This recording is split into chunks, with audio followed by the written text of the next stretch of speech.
বনের সবচেয়ে চালাক প্রাণী শিয়াল বনের রাস্তা ধরে হাঁটছিলেন। উদ্দেশ্য ছিল তার গন্তব্যে পৌঁছানো।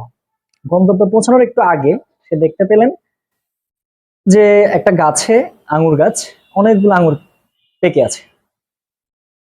যেহেতু সে পাকা আঙুর দেখলো, অনেকক্ষণ ট্রাই করলো সে আঙুরগুলো খাওয়ার জন্য, বিভিন্ন ভাবে কয়েক লাফ দিল, অনেক ট্রাই, অনেকক্ষণ ঘাম ঝরা চেষ্টা করার পরে সে ব্যর্থ হইলো। যে সে বুঝলো যে আমার পক্ষে এই আঙ্গুরগুলো পেরে খাওয়ার মতো হাইট আমার নাই, বা আমার ওই পসিবিলিটি বা ওই সম্ভাবনা নাই।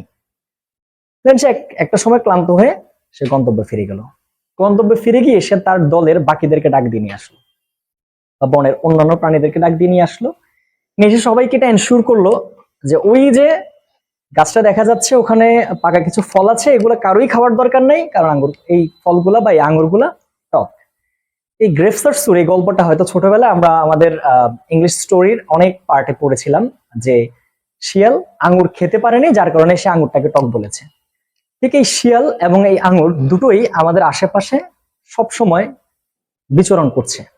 এই শিয়ালগুলো হচ্ছে ওই জিনিসগুলা বা ওই মানুষগুলা যারা তাদের ক্যারিয়ারে বা তারা কিছু করতে গিয়ে অনেকবার ব্যর্থ হয়েছেন, এবং আঙ্গুরটা হচ্ছে আপনার ওই কর্মটা, যে কর্মটা বর্তমানে আপনি করছেন এবং করতে গিয়ে আপনি খুব একটা ক্রিটিক্যাল সিচুয়েশন আপনি ফেস করছেন।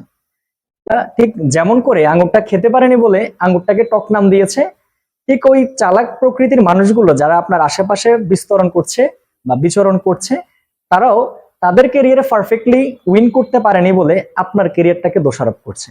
সো ধূর্ত এবং চালাক শিয়ালগুলো থেকে অনেকটাই সাবধান। আপনার জন্য নিরন্তর শুভকামনা। আসসালামু আলাইকুম।